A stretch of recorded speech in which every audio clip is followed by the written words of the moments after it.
Hello friends, मैं जेपी चौधरी और आप देख रहे हैं YouTube channel service to saving guide.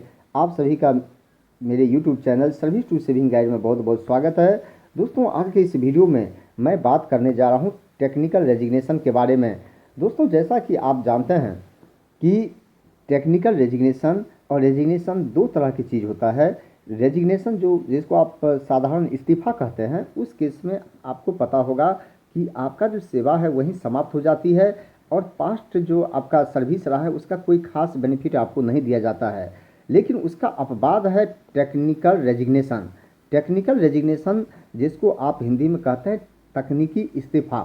और तकनीकी इस्तीफ़ा इसलिए कहा जाता है कि आप किसी पोस्ट पर हैं और आपने प्रॉपर चैनल से अप्लाई किया था अपने डिपार्टमेंट में या किसी दूसरे डिपार्टमेंट में दूसरे पोस्ट के लिए, और अब आपका सिलेक्शन हो गया है। तो सिलेक्शन होने के बाद आप इस पोस्ट को छोड़कर और उस पोस्ट में यानी कि नया जो आपको जॉब मिला है उसको ज्वाइन करना चाहते हैं।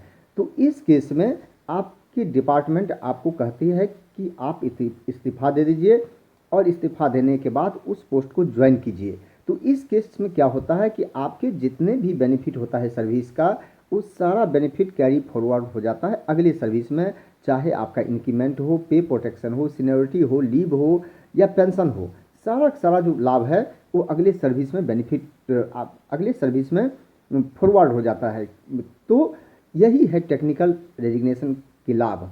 और इस वीडियो में मैं आपको बताने जा रहा हूँ खास करके कि रेजिग्नेशन क्या है और टेक्निकल रेजिग्नेशन क्या होता है, दोनों में अंतर क्या है, कब किसी रेजिग्नेशन को टेक्निकल रेजिग्नेशन माना जाता है, and when benefits of technical resignation allowed, और किस केस में टेक्निकल रेजिग्नेशन का जो लाभ है वो दिया जाता है। ये सारी बात मैं इस वीडियो में डिस्कस करने जा रहा हूँ और आप इस वीडियो को ध्यान से देखिएगा और अंत तक बने रहिएगा ताकि आपको टेक्निकल रेजिग्नेशन के बारे में पूरी जानकारी मिल जाए। तो आगे बढ़ने से पहले मेरा एक रिक्वेस्ट है कि अगर आप मेरे channel service to saving guide को फर्स्ट टाइम देख रहे हैं तो आप इस चैनल को सब्सक्राइब जरूर कर लीजिएगा ताकि समय समय पर मैं इस तरह का वीडियो पोस्ट करता रहता हूं और वह वीडियो आपको सबसे पहले मिले। और दूसरी बात है कि वीडियो देखने के बाद अगर आपको अच्छा लगे तो आप ज़्यादा से ज़्यादा लाइक और शेयर ज़रूर कीजिएगा, क्योंकि शेयर करने से ज्ञान बढ़ता है और दूसरे को भी फायदा मिलता है। तो इसलिए आप ज़्यादा से ज़्यादा शेयर ज़रूर कीजिएगा ताकि दूसरों को भी इसका लाभ मिल सके।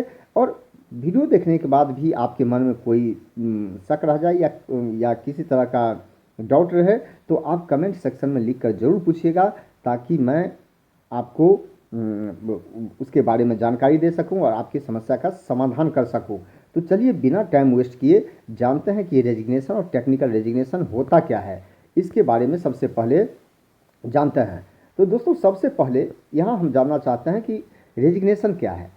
और रेजिग्नेशन फ्रॉम द सर्विस, आप देख सकते हैं स्क्रीन पर, और रेजिग्नेशन फ्रॉम द सर्विस और post entails for feature of entire past qualifying service. कि दोस्तों, जब आप रेजिग्नेशन दे देते हैं, सिंपल इस्तीफा दे देते हैं, तो आपकी जो पिछली सेवा है वो पूरी तरह खत्म हो जाती है।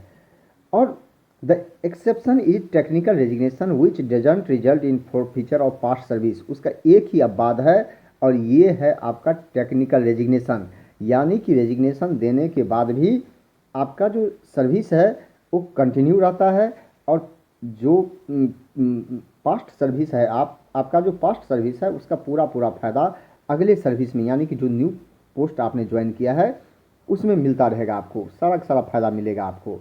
लेकिन रेजिग्नेशन के केस में आपका सर्विस अंत हो जाता है और उसका कोई फ़ायदा नहीं मिलता है। अब सबसे पहले देखिए कि किस केस में आपको टेक्निकल रेजिग्नेशन का फ़ायदा मिलता है। In cases where a government servant applied for post in the same or other department through proper channel. दोस्तों, लैंग्वेज को ध्यान दीजिएगा। And on selection is required to resign the previous post for administrative reason. कि दोस्तों कि आपने जिस post पर आप अभी बने हुए हैं तो उस पोस्ट पर रहते हुए आपने दूसरे डिपार्टमेंट के लिए या अपने ही डिपार्टमेंट में किसी दूसरे पोस्ट के लिए आपने अप्लाई किया था, और जब आपका सिलेक्शन हो गया है तो आपके डिपार्टमेंट जो है आपको ये कहता है कि आप इस पोस्ट से रिजाइन कर दीजिए, क्योंकि एक समय में 2 पोस्ट पर तो आप नहीं बने रह सकते। इसलिए जो आपका अभी करंट का पोस्ट है उसको आपको रिजाइन करना पड़ेगा। उसके बाद जो न्यू जॉब आपको मिला है, न्यू पोस्ट मिला है, उसको आप ज्वाइन कर सकते हैं। और इस केस में जो बेनिफिट है, ये सारा बेनिफिट आपको मिलेगा। इसको चूँकि एक टेक्निकल फॉर्मेलिटी मान लेता है कि ये एक टेक्निकल मैटर है कि आप 2 पोस्ट पर तो नहीं रह सकते, इसलिए इस पोस्ट से रिजाइन कीजिए और उसके बाद दूसरे पोस्ट को ज्वाइन कीजिए। तो इस केस में जितना भी आपको करंट पोस्ट का जो बेनिफिट है वो आपके जो न्यू जॉब है, जो कि नया जॉब आप ज्वाइन करने जा रहे हैं, उसमें ऐड हो जाएगा। चाहे पे प्रोटेक्शन हो, लीव हो, सीनियरिटी हो, किसी तरह का बेनिफिट हो, तो ये उसमें ऐड हो जाएगा। लेकिन आप एक बात और यहाँ समझ लीजिए कि resignation submitted for other reasons और if competent authority has not allowed to forward his application through proper channel is resignation. दोस्तों लेकिन एक बात ध्यान रखिएगा कि अगर आप कोई दूसरा पोस्ट नहीं ज्वाइन करना चाहते हैं, आपने प्रॉपर चैनल से अप्लाई नहीं किया था उस पोस्ट के लिए, आप सीधे सीधे जॉब को छोड़ना चाहते हैं, यानी कि आप ना कोई जॉब ज्वाइन करने के लिए रिजाइन दे रहे हैं और ना तो कोई और कारण है, यानी कि पर्सनल रीजन से आप रिजाइन देना चाहते हैं, तो इसे रेजिग्नेशन कहते हैं। दूसरा केस है कि ये कारण नहीं भी है, बल्कि आप दूसरे पोस्ट पर जाना चाहते हैं लेकिन आपका एप्लीकेशन प्रॉपर चैनल से फॉरवर्ड नहीं हुआ था, प्रॉपर चैनल से फॉरवर्ड नहीं किया था आपके डिपार्टमेंट ने, तो उस केस में भी आपका जो रेजिग्नेशन होगा उसको सिंपल इस्तीफा मान लिया जाएगा और पास्ट सर्विस का कोई भी बेनिफिट आपको नहीं दिया जाएगा। तो अब आप समझ गए होंगे कि रेजिग्नेशन और टेक्निकल रेजिग्नेशन में क्या अंतर है। रेजिग्नेशन किसी कारण से हो सकता है, लेकिन टेक्निकल रेजिग्नेशन तब होता है जब आप करंट पोस्ट को छोड़कर दूसरे पोस्ट को ज्वाइन करना चाहते हैं, लेकिन उसके लिए शर्त आप जान गए हैं कि आपका एप्लीकेशन जो है प्रॉपर चैनल से फॉरवर्ड होना चाहिए। अगर प्रॉपर चैनल से उस समय में फॉरवर्ड नहीं हुआ है तो उसका क्या होगा वो भी मैं आपको आगे बताने जा रहा हूँ। आप ज़रा ध्यान से देखिएगा वीडियो को।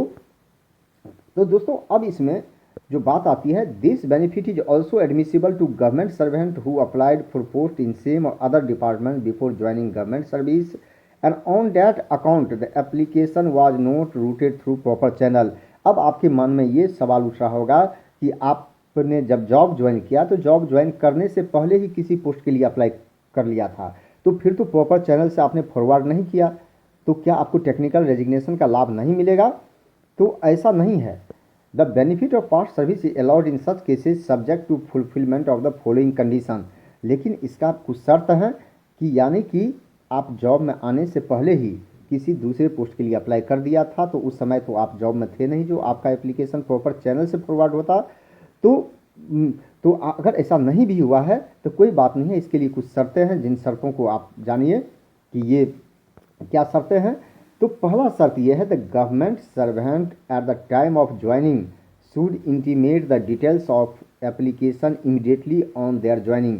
कि दोस्तों कि जब आपने पोस्ट ज्वाइन किया है और आपने कहीं भी अप्लाई कर रखा है तो उसकी सूचना आप अपने डिपार्टमेंट को इमीडिएट ज्वाइन करने के बाद दे दीजिए।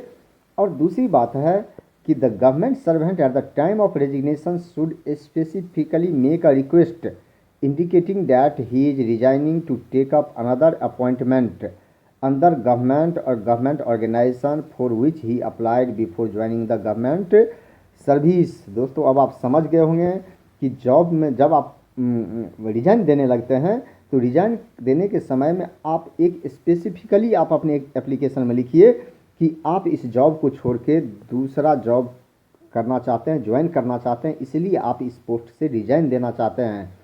तो ये बात आपको स्पेसिफिक रूप से, क्लियर रूप से आपके अपने एप्लीकेशन में बताना होगा। और इस केस में क्या होगा, his resignation may be treated as technical resignation. और आप अपने डिपार्टमेंट को रिक्वेस्ट कीजिए कि इस इस्तीफा को टेक्निकल रेजिग्नेशन यानी कि तकनीकी इस्तीफा माना जाए, क्योंकि पहली बात तो है कि जॉब में आने से पहले आपने दूसरे पोस्ट के लिए अप्लाई किया था और जॉब ज्वाइन करने के बाद आपने अपने डिपार्टमेंट को ये सूचना दे दिया था कि आपने सो एंड सो पोस्ट के लिए अप्लाई कर रखा है। तो ये आप क्लियरली अपने इसमें लिखिए और रिक्वेस्ट कीजिए कि इसको टेक्निकल रेजिग्नेशन माना जाए, तो इस केस में आपको लाभ मिलेगा। और तीसरी कंडीशन है, the authority accepting the resignation should satisfy itself had the employee been in service on the date of application for the post mentioned by the employee his application would have been forwarded through proper channel. लेकिन एक बात और है कि आपके जो competent authority है वो इस बात को इवेलुएट करेंगे कि जिसकी सूचना ये जॉब ज्वाइन करने के बाद मुझे दिए हैं, अगर ये जॉब में रहते दिए होते तो इनका एप्लीकेशन फॉरवर्ड किया जा सकता था प्रॉपर चैनल से कि नहीं। अगर प्रॉपर चैनल से फॉरवर्ड किया जा सकता था तो बिल्कुल ठीक है, तब उनको टेक्निकल रेजिग्नेशन मानना ही पड़ेगा। इससे अगर किसी टेक्निकल रीजन से लगे कि इस एप्लीकेशन को, यही एप्लीकेशन अगर दिए होते जॉब में रहते हुए किसी पोस्ट के लिए तो ये फॉरवर्ड नहीं किया जा सकता था, तो इसको टेक्निकल रेजिग्नेशन नहीं माना जाएगा। तो दोस्तों इसके बाद अब हम बात करते हैं continuity of service on technical resignation. अब बात मैं कर रहा हूँ कि टेक्निकल रेजिग्नेशन के केस में आपका सर्विस किस तरह से कंटिन्यू रहता है। और permanent government servant appointed in another central government department office had to resign from his parent department unless he reverts to that department within a period of 2 or 3 years in exceptional cases. दोस्तों अब एक बात clear कर देना चाहता हूं कि बहुत सारे दर्शक ये सवाल पूछ सकते हैं कि ये टेक्निकल रेजिग्नेशन का जो बेनिफिट मिलता है वो मिलता है परमानेंट गवर्नमेंट सर्वेंट को, जो कि पोस्ट पर परमानेंट हो चुके हैं, और उन्हीं को ये टेक्निकल रेजिग्नेशन का लाभ मिलता है। और अब इसका एक फ़ायदा और ये है कि अगर आपके रेजिग्नेशन को टेक्निकल रेजिग्नेशन मान लिया जाता है तो अगर आपने कोई दूसरा पोस्ट ज्वाइन कर लिया है तो 2 और 3 ईयर्स के अंदर चाहें तो आप अपने इस पोस्ट पर वापस हो सकते हैं, क्योंकि जिसको लियन कहते हैं, और इस पर मैं एक अलग से वीडियो बनाकर आपको बताऊंगा।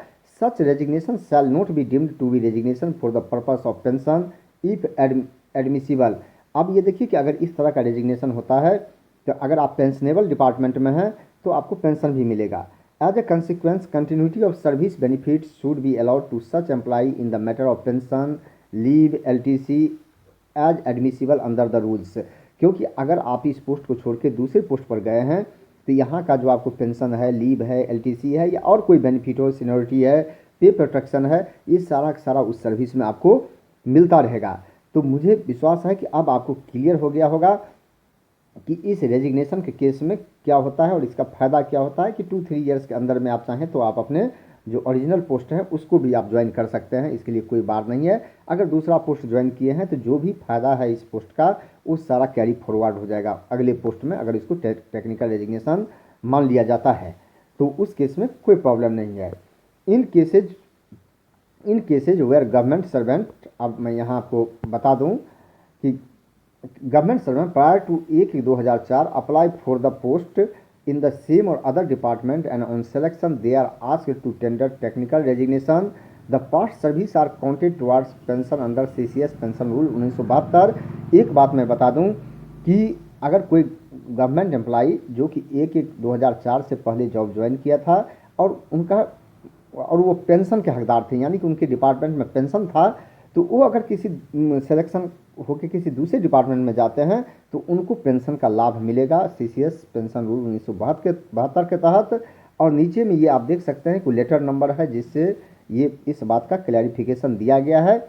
और दोस्तों और जो अलग अलग तरह के बेनिफिट है इस पर मैं एक अलग से वीडियो बनाकर आपको बताऊंगा कि कौन कौन से लाभ हैं जो टेक्निकल रेजिग्नेशन के केस में आपको मिल सकता है, और इस पर मैं एक अलग से वीडियो बनाकर आपको बताऊंगा।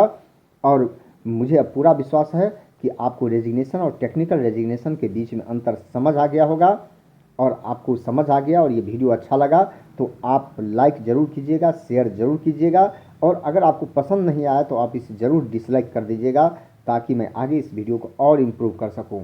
और यह वीडियो देखने के लिए बहुत बहुत धन्यवाद।